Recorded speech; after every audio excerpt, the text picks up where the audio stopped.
अरे अरे बेटा ध्यान से, वो देख गाड़ी आ रहा है, साइड हो जा। ये देख बंटी, ये कार पापा ने मेरे लिए खरीदा है, तू क्या कचरा साइकिल में घूम रहा है? अरे बेटा ये कार नया नहीं है, ये बस नया लोगो लगा दिया है। चल बेटा।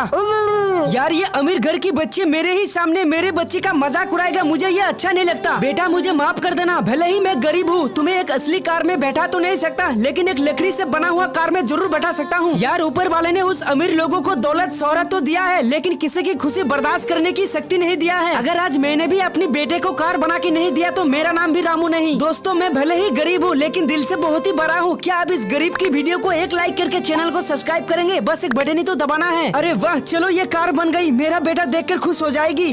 दोस्तों देखो, मेरे पापा ने रिमोट वाली कार बनाई।